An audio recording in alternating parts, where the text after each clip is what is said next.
ASL Prime League.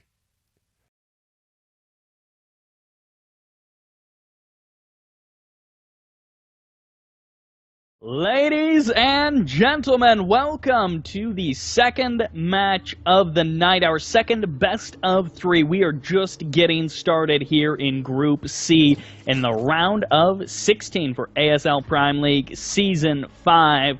We've already seen one fantastic series. This is promising to be a second fantastic series. Up in the top right-hand corner, our red Zerg player, this is... My Insanity, Sacsri. And his opponent way on the other side of the map, he is the blue Terran player. Can he do it? He goes by the name of...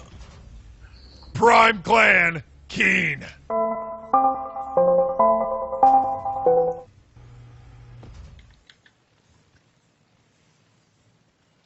Sacsri versus KeeN. Coming into this, I was maybe a little bit more excited for Pult versus KeeN, just because I always like casting Pult. But I can't help but being at least a little bit excited for KeeN versus Sacsri. Such cool players to see here in the round of 16. Oh, for sure. You know, Sacsri is one of my favorite players to watch. He does stream quite a bit. Don't know if KeeN has been, but, you know, he is playing in Pro League even if their team hasn't been doing that great. He's still played some really good games here in the ASL on the round of 32, so he's not one to just count out. So, like, even if you're in Pro League and not doing well, you're still playing against, like, the best teams in the world, you know? While Sacsri is on My Insanity, a really stacked team nonetheless, but,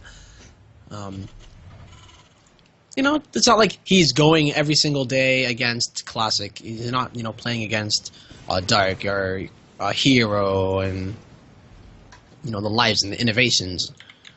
So that is true. He's also, Sacsri, a GSL Code S Zerg. I don't believe he makes it particularly far in Code S, but I believe, let's see. Oh, no, this season he was out in Code A. Last season he was round of 32, almost making it to the round of 16, but not quite able to get there.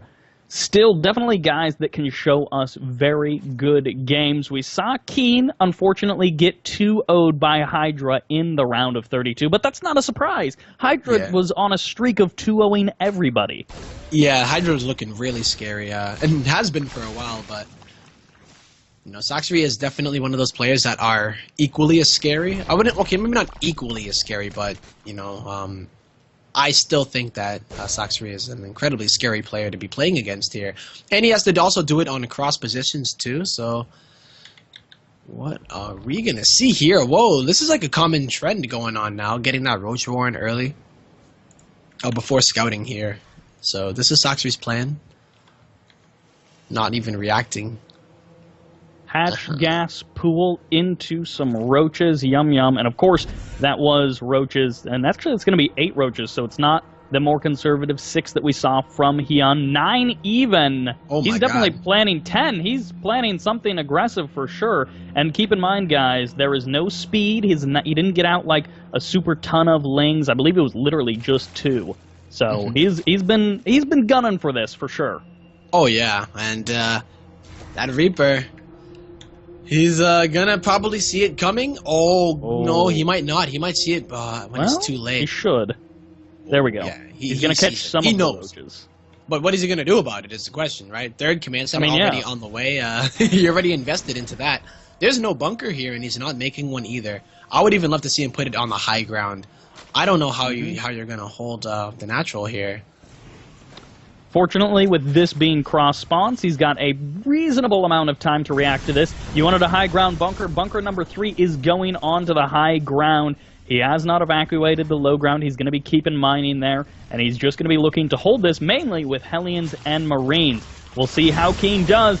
Lining up these roaches, going to be stepping forward, targeting down the majority of those SCVs. And of course, that does allow some of the Marines to get some shots off. Roaches are just so tanky, though, against unupgraded Marines and just Hellions. Yep, well, now he's trapped in between these There we Yeah, go. the 2 bunkers at the moment. You're going to break on through, though. No more reactor for that factory, and Hellions doing what they can. Really good splash damage, despite them not really doing much damage to Roaches in the first place. But I think he's going to be able to hold here, and he only has lost 7 SCVs so far. With his 3rd orbital finishing up in just a couple of moments, about 20 seconds. 7 SCV losses is definitely not too shabby. He's going to salvage a couple of the bunkers. He will keep one of them around at least for now. And, I mean, fortunately, his Marauder was inside the bunker at the top of the ramp. He was able to put out quite a bit of damage. As you mentioned, the Hellions also doing tremendous amounts of splash. And from here, he's like, all right, I'm just going to get my 2 additional racks, going to throw down a couple of eBays, and just power up for a bio game. Yeah, I mean, that was like really, really good here from KeeN. Despite he saw it pretty early and was able to buy enough time here at the front with those bunkers and didn't really lose a lot. I mean, how many? 7 workers, really? Like, you're gonna need to do a little bit more than that if you're gonna be going against a triple command center. So, although no counter damage will be done by KeeN, it's just more so about transitioning into that next stage for him. 7 SCV kills. It hurts, but as you mentioned, triple orbital, reproducing those SCVs isn't a huge deal, and the mules definitely make up for some of the damage. But the additional racks going to be finishing up as well. KeeN going to be lifting off his 3rd command center, starting to fly it over towards that northern location. And as I mentioned, his macro is going to start powering up once his additional racks, his starport starts finishing up. He's going to actually be able to start pumping out the units that he wants to, because, of course, like we saw with Polt, delaying those production facilities to get out the faster 3rd command centers does leave you somewhat vulnerable to, say, Roachbane all-ins. But luckily for KeeN, not going to be happening here, or at least for now. The lair's on the way, looking like Sacsri wants to go into the regular style. 1-1 upgrades here. Did he already got the... Yeah, the Bailing Nest is up too, so... One Ling delaying that 3rd CC from landing for like 10 seconds. Yep. A minor annoyance there, but he was able to clean it up. KeeN going to be, again, just starting to finish up some of his initial upgrades. As we can see, Stim going to be completing. Get ourselves some 1-1 on the way. And as you mentioned, 1-1 for the Zerg also going to be coming in. 4th base is now on the way for Sacsri. So is he just going to a regular game here? I mean, I guess he doesn't have much of a choice, I would say. But his Roach attack definitely not doing what he wanted. He's going to try a bit of a Ling counterattack, as we just saw the cooling tower get knocked down by so smart. KeeN. Yeah, KeeN, he saw that. He said, nope. I'm going to protect myself right now. The only way you're getting in is through where I expect it. And it might be at a time where he doesn't expect, but at least he knows where it'll come from and doesn't have to worry about it from that side. But damn, this creep spread is looking pretty good already. I must give Sacsri that. Definitely one advantage of going for that Roach attack, even if you don't do very good damage, as we saw with Sacsri. Actually, Ling's trying to get the wraparound on a lot of these Marines, but the Bangling's not getting fantastic connections. As you mentioned, the creep spread, kind of the advantage of going for those Roaches is Hellions can't really jump out to deny that creep, nothing like that. Couple of Lings going to be crashing upon the waves of these Marines. Those Banelings are the splits, though. Decent detonations. Not good, but decent. Yeah, I mean, I feel like KeeN was just... deflecting that is all that he needs to do. He's even on supply. Sacsri is up to almost 80 drones, though, but here comes the parade push, at least for now, as Baneling speed is just about to finish. +2/+2 has not started here for KeeN, though, but there he goes. Definitely got to keep up with those upgrades. It is what keeps the Zerg on their toes as the game keeps on progressing, and even gives you a semi-win condition if you're able to continue that pressure and get to that final stage of upgrades. 3-3 being such an important timer. The 4th base, as you were kind of referencing the drone count, it is certainly very healthy, which is going to be important as he tries to transition into Ling Bane Muto. We saw Hyun not be able to pull this off, but Sacsri is in perhaps a bit of a better situation. This is not very many Marines, and only just Widowmine. Oh, okay. My God. Well, that was an all right hit. We can. Maybe not a GIF-worthy hit, but certainly pretty solid. JPEG, you get like a screenshot of it, like, okay. This is at this moment. Sacsri knew that he effed up, but Yep. you know, he's deflecting drops. He has a few mutas out. Decided to delay his mutas a bit in order to make a few more banelings and get all of his upgrades that he needed. So that muta flock is not looking too scary at the moment, but eventually it will, especially because he did get his 4th up and is on 82 drones. So comfortable drone count, I would say. Karen's Yeah, starting definitely. KeeN starting to move out towards the middle of the map. Again, we'll have to see what sort of fights he's trying to take. Not on creep, which is good because it does potentially allow him to split his Marines, which is not exactly what we saw there. Splits from KeeN have been, you know, kind of mediocre. Sometimes he splits, sometimes he does not. Muta's trying to chase away these medevacs, but they will be able to catch up with the reinforcements as KeeN is trying to hold the line here. Banelings, can they actually roll in and do some damage? Keep in mind there's like 2 waves of Banelings moving in here, so he does have to deal with quite a lot of units from Sacsri. Yeah, even the Zerglings too. Is there even a bunker? Oh no, there's not. There's not a bunker inside of the mineral line at the 3rd, and that mineral line gonna get absolutely ravaged by all of those. it disappeared. It's gone. GG. Sacsri takes game number 1 out of a semi-failed Roach attack, but it was really just his macro after that. You mentioned his impressive.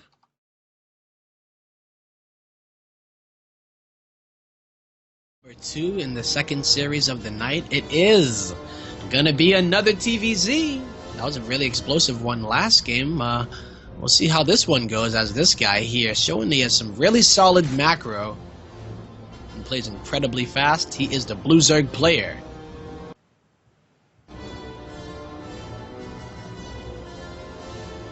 My insanity, Sacsri.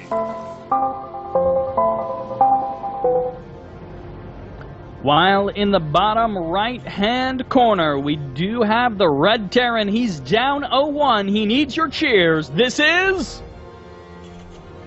Prime Clan, KeeN.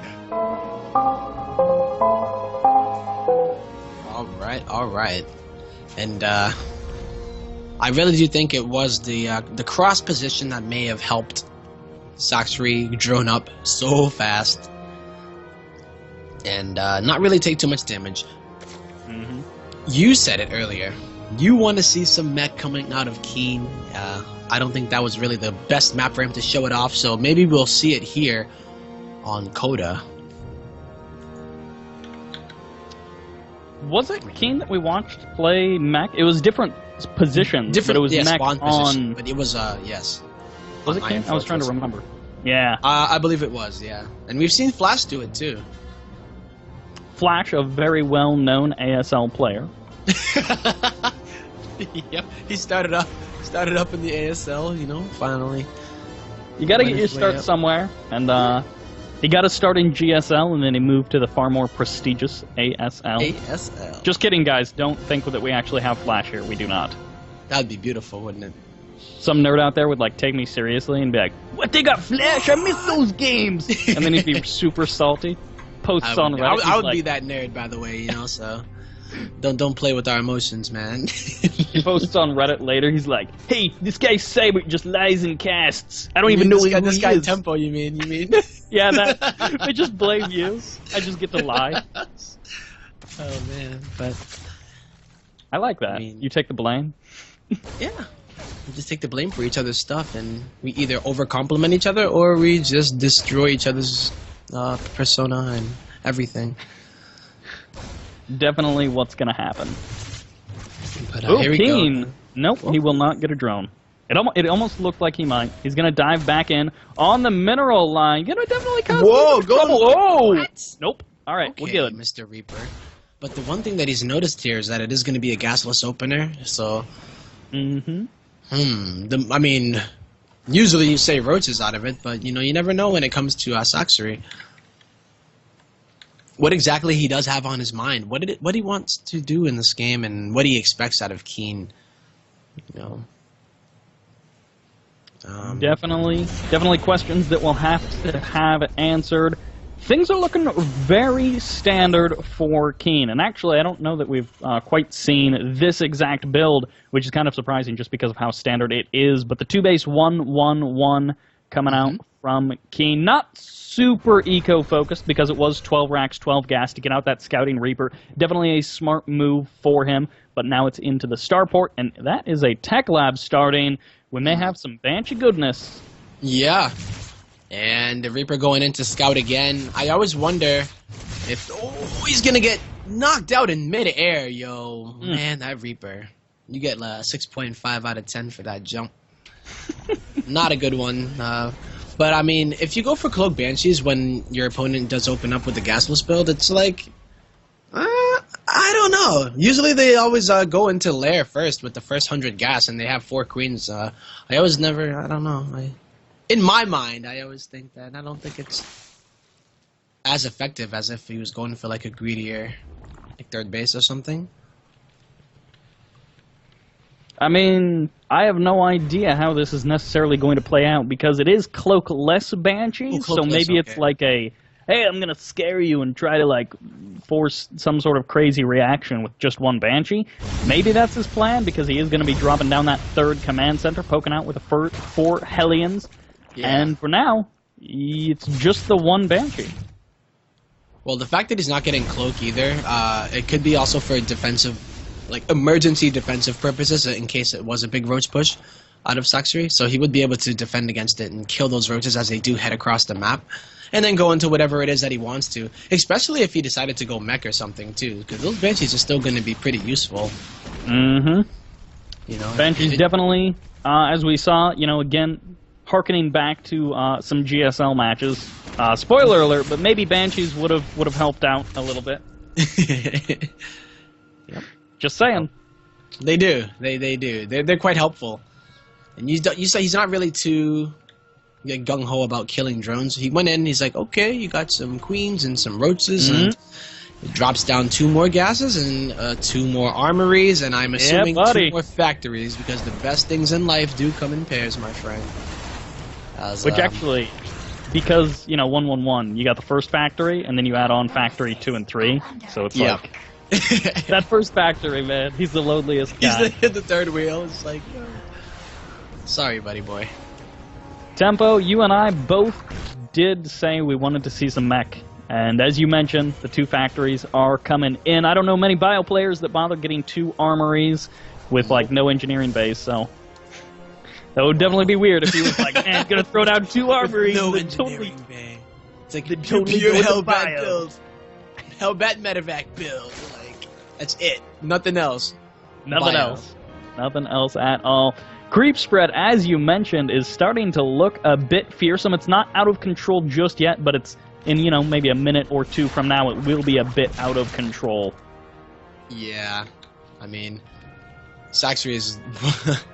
It's out of control already. Like, when the opener that KeeN is going for, he's not really using his Hellions to keep it under control. He's just like, yeah, you know, live and let live. Because as far as mech goes, he's like, yo, if you leave me alone, I'll leave you alone, man. But I don't know.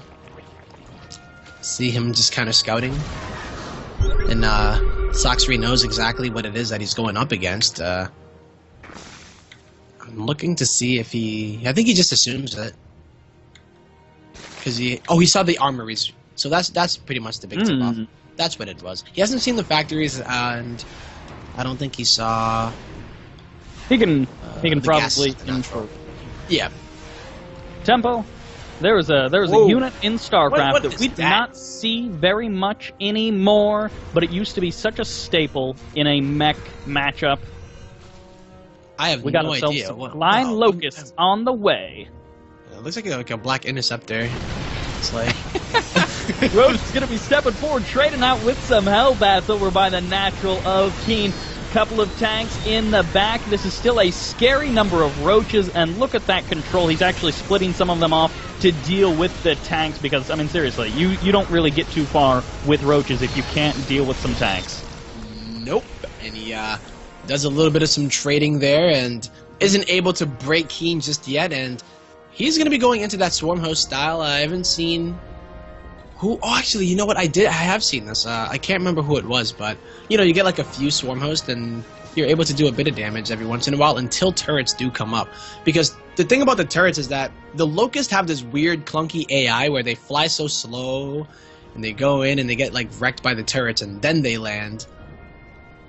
And then the siege tanks kind of finish it off, but if there are not too many turrets, I feel like you can deal with it, and not too many Vikings either.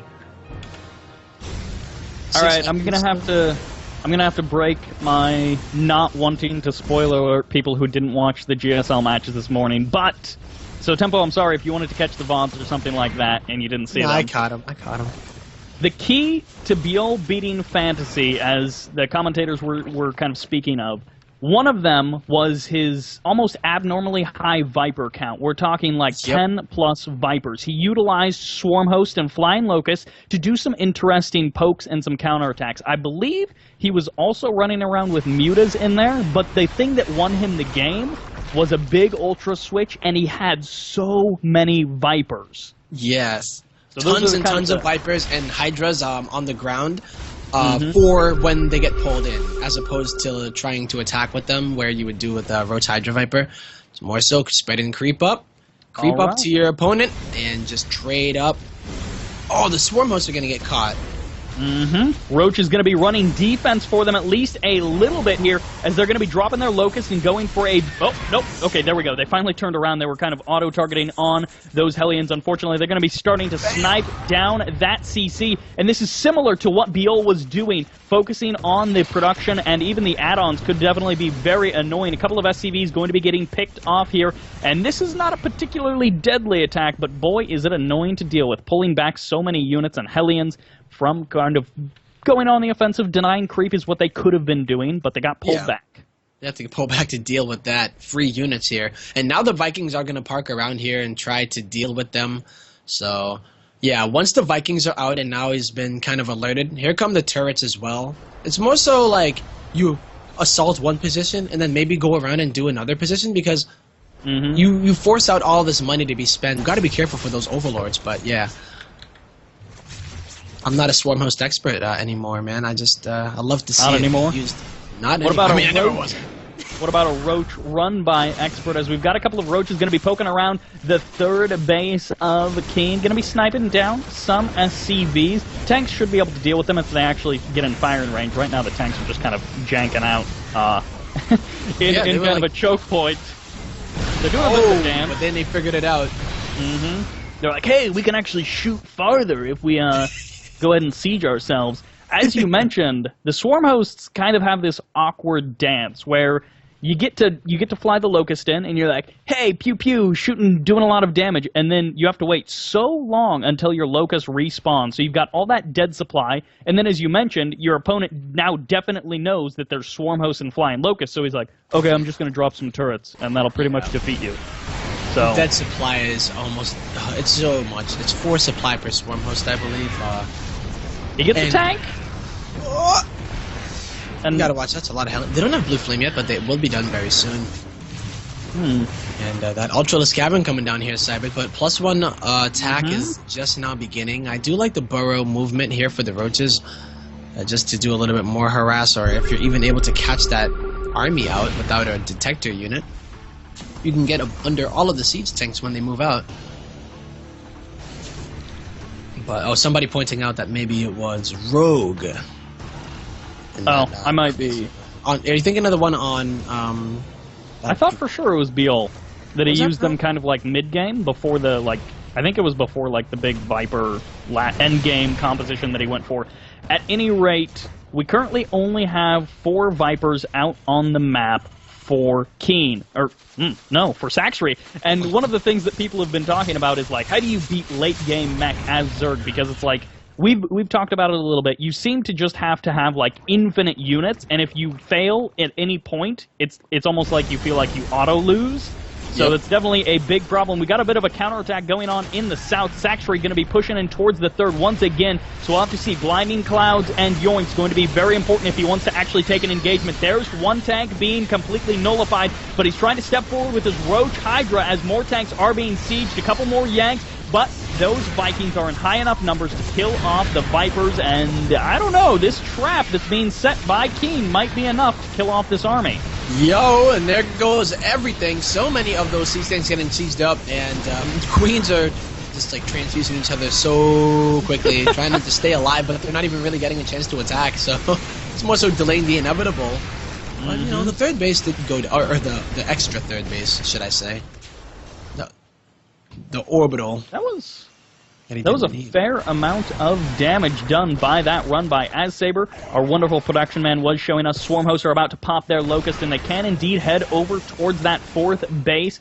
There is a planetary, so they're not necessarily going to get the kill. They do get a very nice snipe on that siege tank, so you might as well make use of your supply when you can. Your free units, because you got to do something with them.